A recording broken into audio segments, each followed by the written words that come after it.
That's enough, Martha. You've made an enemy of me, Reindeer. Make no mistake about it. Welcome to WatchMojoUK, and today we're looking at the sinister true tale of Baby Reindeer on Netflix. Look, I'm really worried here. I think she needs help. Landing on Netflix on the 11th of April, Baby Reindeer debuted at #1 on the streamer and has been universally acclaimed by critics. I would like to report something. How does it work? What would you like to report? I don't know how to tell you this, but I'm getting stalked. Written by and starring Scottish comedian Richard Gadd, it dramatizes a period of his life where he was relentlessly stalked and harassed by an older woman known in the show as Martha Scott. You say this woman's stalking you? Yeah, she comes to my work, she comes to my house. She sends me emails like all the time. It's based on two separate one-man plays Gadd wrote and performed, Monkey See, Monkey Do, and then Baby Reindeer itself, all based on Gadd's real experiences. It's a patronizing, arrogant feeling sorry for someone you've only just laid eyes on, but I did. I felt sorry for her. He said he went to great lengths to make the Netflix adaptation as truthful as possible. Can I get you something? No thanks. Are you sure? Cup of tea? No thanks. You have to buy something. Can't afford something. As we see in the show, the Martha saga all began when Gadd, whose character is named Donnie Dunn, offers a middle-aged woman a cup of tea on the house when she visits the pub he's working in. How about I give you a cup of tea on the house? She quickly begins to frequent the pub, coming every day and presenting Donnie with numerous outlandish stories about how she's a high-flying lawyer with top politicians, Nigel Farage and Tony Blair among them, on speed dial on her outdated phone. God doesn't like a bragger, but when you're the go-to for the biggest political minds in the game, you've earned a brag or two. He offers her a drink on the house every time, as she seems unable to pay for anything herself, but things quickly spiral out of control. So is this the one you've been telling us about? The supermodel? Oh, you said that?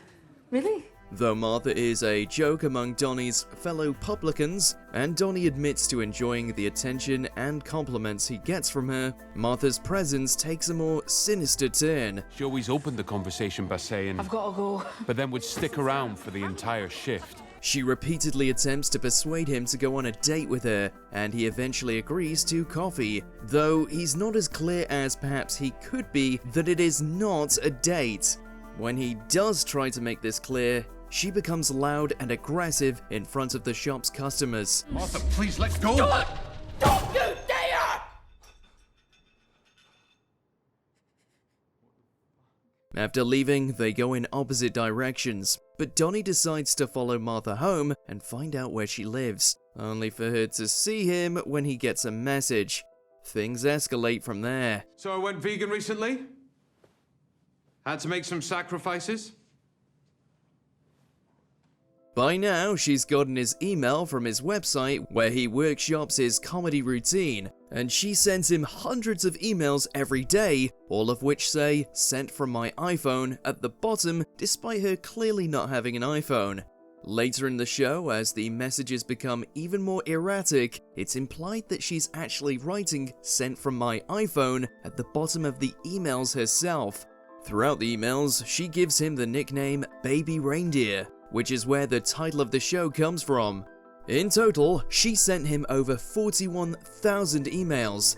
Eventually, he was prompted to Google her name when she tried to add him on Facebook, and discovered that she was a serial stalker who'd been in prison for years previously after another incident, but her experience being arrested before, as well as her qualification as a barrister, means that she's able to evade the law through various loopholes. I sat there for hours taking it all in, piecing together her whole timeline. Her graduate job, how she got fired for inappropriate behavior with the boss, how she started hanging around outside his house. Gadd has said in interviews that Martha has been heavily disguised, however, so much so that her identity is completely unknown to the public.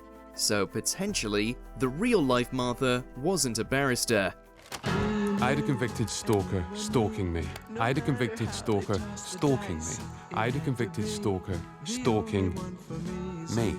Gadd said in a GQ piece, quote, we've gone to such great lengths to disguise her, to the point that I don't think she would recognize herself. She is ill. Misunderstood. There are two sides to every story. What's been borrowed is an emotional truth, not a fact-by-fact profile of someone. End quote. Every morning now, Martha would arrive exactly 2 hours before the pub opened. Then all day she would trail me around the bar, talking endlessly about our future together. Martha soon finds out where Donnie lives, and Gadd has said that while her identity is hidden, the behavior that Martha in the show exhibits is extremely accurate to what happened in real life.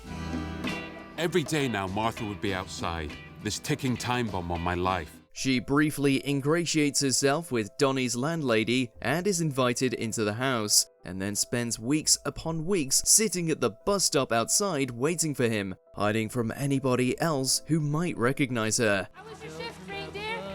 Did you think of me? But empathy gets the better of him, and he takes her home late one night, making her a cup of tea.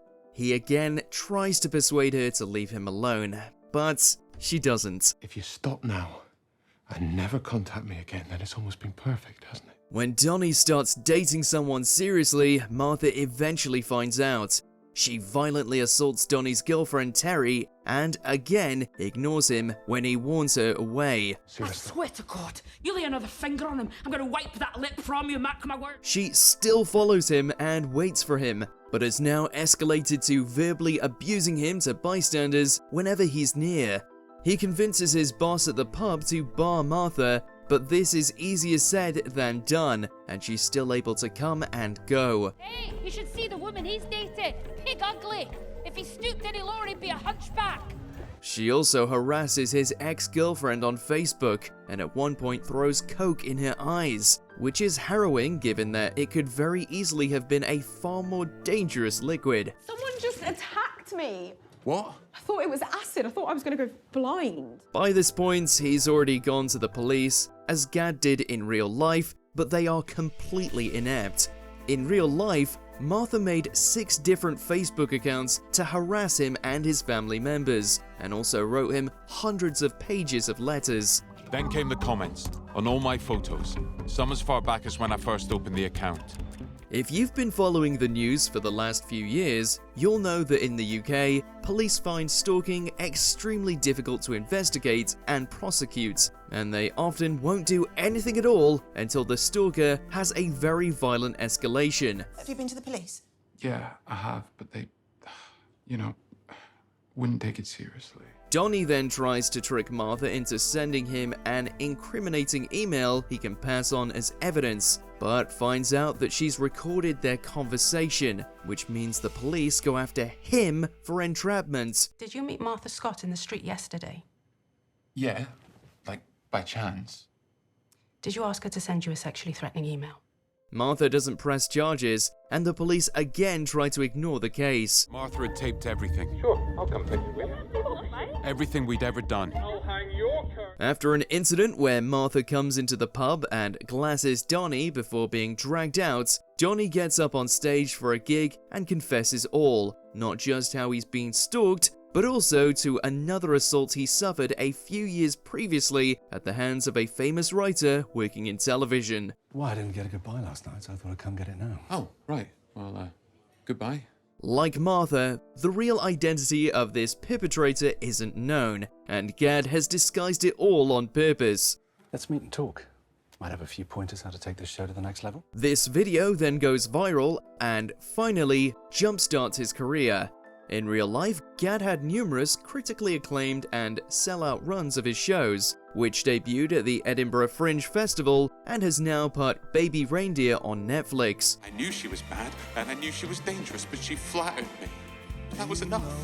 But it's through his success that Martha is able to get his phone number, as he includes it in an out-of-office automated response. She then leaves him over 350 hours of voice calls, calling him from a withheld number multiple times a day, which is crucial because A, the police can't prove who's calling him, and B, he can't block a withheld number. Hello?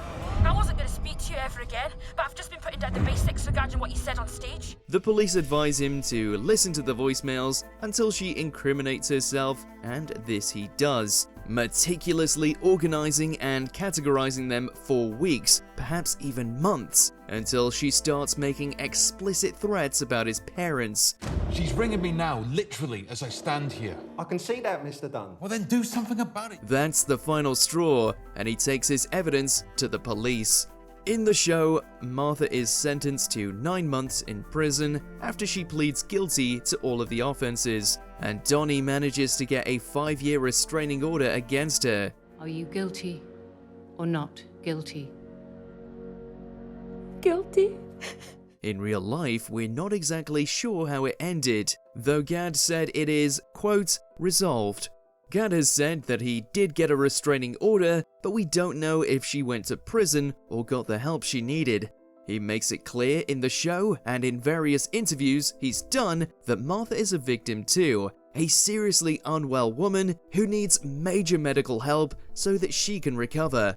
But with mental health provisions in the UK in crisis, and many mentally ill people instead entering the prison system and not getting the help they need, this may not happen. To show the side of stalking that it is a mental illness and show the fact that there was someone there who was doing a bad thing, who wasn't necessarily a bad person. Very chilling is the realization that Martha, whoever she is still out there. And as she's done this before meeting Gadd, she could potentially do it again. For years, people have been campaigning for the creation of a National Stalkers Register in Britain, much like the Sex Offenders Register, so that repeat stalkers are easy to identify and monitor if necessary, but anti-stalking laws still don't go far enough according to the victims. I think the things I've been through are pretty, they take their toll. Baby Reindeer is a difficult but necessary watch. As Gadd has said in interviews and on social media, he is okay, even having gone through all this. What do you think of Baby Reindeer? Did you make it to the end? Let us know in those comments below. And there, in that courtroom, was the last time I ever set eyes on her. Do you agree with our picks? Check out this other recent clip from WatchMojoUK and be sure to subscribe and ring the bell to be notified about our latest videos.